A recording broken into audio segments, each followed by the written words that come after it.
Most of you are unhappy, though, simply because you're making yourself unhappy. This time, right now.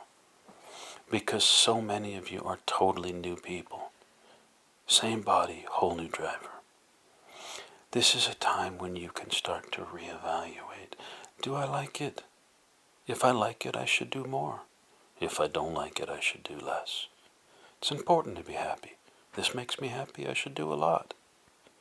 If this doesn't make me happy, I should do a lot less. And most of you, once you're past about 20, you quit thinking of those things. And you just grow more and more miserable until you die.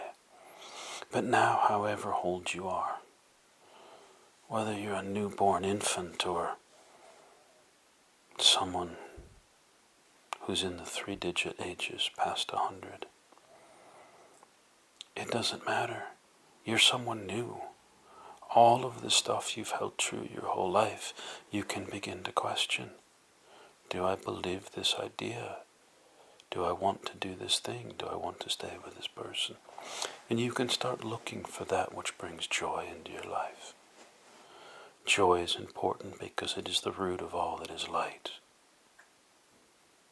And moving away from that which bores you or frightens you or disturbs you. This is important. For that fear, that boredom is the root of all that is shadow in the world.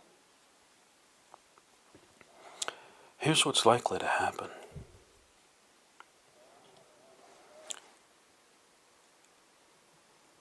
Most of the people in the world will end their current relationships.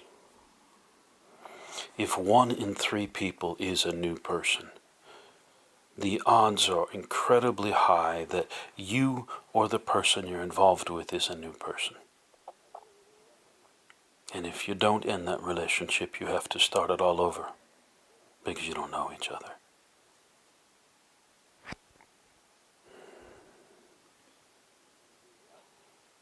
Most of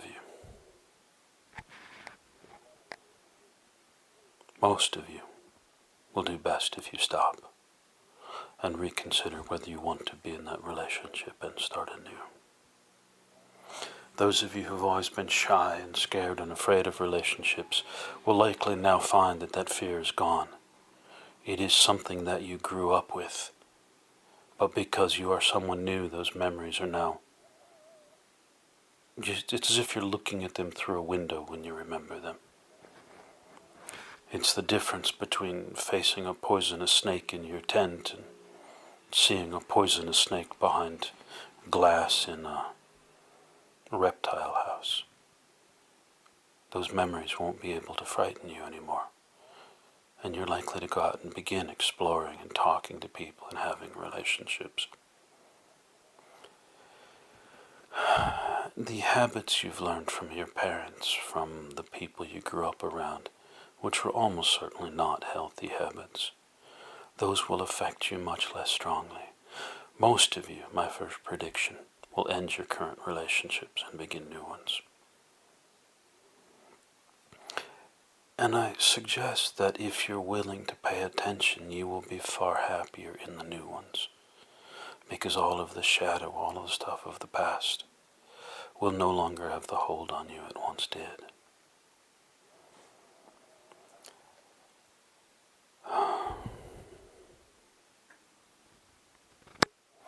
I understand some men may get defensive about what I'm about to say, but I have worked with thousands of women in my lifetime, and I have seen this in 100% of them, so I don't imagine the women will be deeply offended. And that is, you women don't like yourselves. A man can be old and fat and bald and covered in body hair and, lazy and skinny-legged with a small dick, and he can look in the mirror and say, yeah, but look at me, I'm so awesome. And a woman can look like a Hollywood model after 3 hours in makeup and hair, and she'll be saying, but my nose is too big. My breasts are a little different sizes. My ears don't work. I don't like my hands. It's amazing. It's absolutely astounding. Women are so much more beauty conscious, and I often find much more beautiful people, that so many walk through their lives disliking themselves.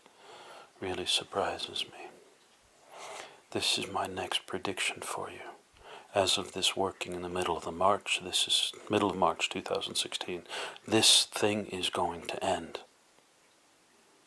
That you are going to, in the not too distant future, be able to look in the mirror and say, wow, I'm awesome.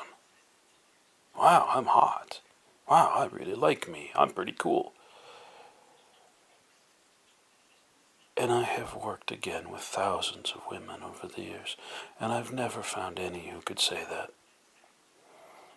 Imagine being able to look in the mirror and really like what you see. This is going to be a huge change. You are going to begin to be able to relax and enjoy life as you never had. Because one of the things you dislike least yourself is changed. And that dislike that was tied to the old you simply won't be there anymore. The habits of it will still be there for a while, but those will pass. That you're going to find you have a lot more self-confidence and enthusiasm and joy. You can enjoy doing physical things, eating, making love, dancing. You can enjoy these things far more because you're no longer self-conscious about you. And one of the results of this dislike, this self-directed antipathy, is that many of you who suffer from this self-dislike, it is not only women, I just say it's about 100% of women, many men do as well. Those of you who've suffered from this self-dislike, you've had trouble in your relationships. Because the moment your partner or the person who's hitting on you in a bar or someone who gives you a gift, the moment that they say something positive about you, wow, you're really beautiful, I like your eyes, you're very attractive, I want to fuck you. They say something like this and you think, what in the world is wrong with you? I don't like me, so how can you like me? You can't, therefore you must be lying to me. And you get angry at them. You begin to mistrust them before you ever start dating. And that mistrust, it develops into an active dislike that becomes a kind of loathing that leads to hallway sex, for instance. And it lasts through your entire relationship. And many of you have never had a healthy, happy relationship full of trust and excitement and joy in your partner and enthusiasm, because the moment they express interest in you, you can't trust them anymore. Well, without the self-loathing, that disappears. Suddenly someone can tell you you're beautiful and you say, yeah, I am, thanks for noticing. Let's go have a cup of coffee. Let's go have a romp in the hay. You won't have this uptight. And so your relationships can start so much healthier without this ugly shadow perverting it from the beginning. And you will be able to discover things about your lover, about yourself, about relationships, about joy and play and fun that you never knew was possible.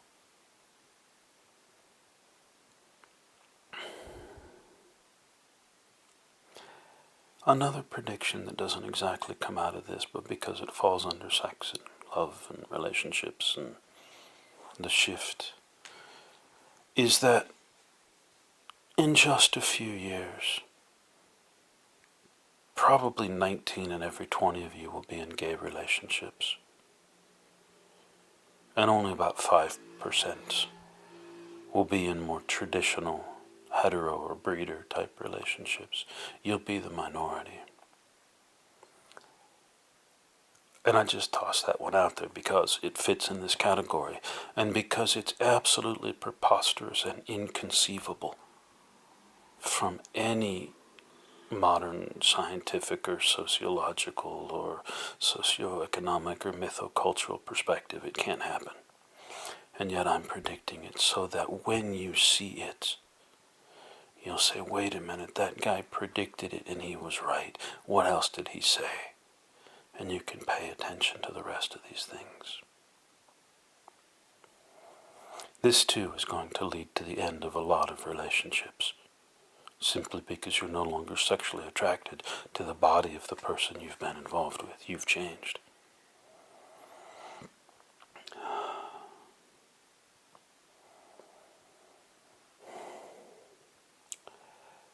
Most of you, at some level, are deeply ashamed of your bodies. You were taught it in children. Even a male who is very confident, I say a male because almost all women dislike their bodies, but even a person who's fairly confident looks in the mirror and says, I'm hot. If in school a bunch of other kids shoved them out of the locker room naked, they would have been deeply embarrassed and disturbed, and because people saw them naked and they're ashamed of their nakedness. But part of this shift, March 2016, part of this is that most of you will begin to lose this. And not just tone it down, but completely lose it. This anxiety about your body, this mistrust, this anger, this fear that people will reject you if they see what you look like, or that they'll be attracted and try and assault you if they see what you look like. These sort of primitive animal concerns will simply disappear. And one of the results is that we are going to see an astounding increase in see-through clothing, men and women wearing skirts, short skirts with no underwear, men being allowed to wear makeup or heels or things that that society has sexually and socially repressed in them. We're going to see a huge upswing in that, a huge upswing in those who explore a transgender or transsexual or transvestite approach. We're going to see a huge increase in polygamy and polyamory, that is, having sex with more people than the one that you feel you are enslaved to. Because with the loss of all this mistrust and self-loathing and hatred for your partner, you will not feel the need to control them. And if they say, hey, I want to have sex with someone else, you'll say, that's fine. I'm making dinner for this time, be home or you'll miss it. Then they'll come back and say, yeah, it was a good experience or it wasn't. And you'll talk about it, but you won't have to be jealous. Because this idiot animal level creature called jealousy will not have the hold on you it once had. You'll be able to say, this made my partner happy. And I don't feel insecure, so I'm happy to do whatever I can to help them be happy. And they'll do the same for you. Another prediction in the same vein is that the vast majority of racism, gender biases, religious biases, political nonsense will evaporate, because most of those things are tied to the old, and the old is what has left in March of 2016. So all of those things that were so prevalent, even if you grew up and they're indoctrinated into you, they just won't feel right anymore. And as a result, we'll see a much greater equality in a lot of places, much greater equality in pay scale for males or females, for hetero or homosexuals. You'll find transgendered people being allowed to live a normal life and go to school or teach or have a job without people being critical. You'll find much greater interaction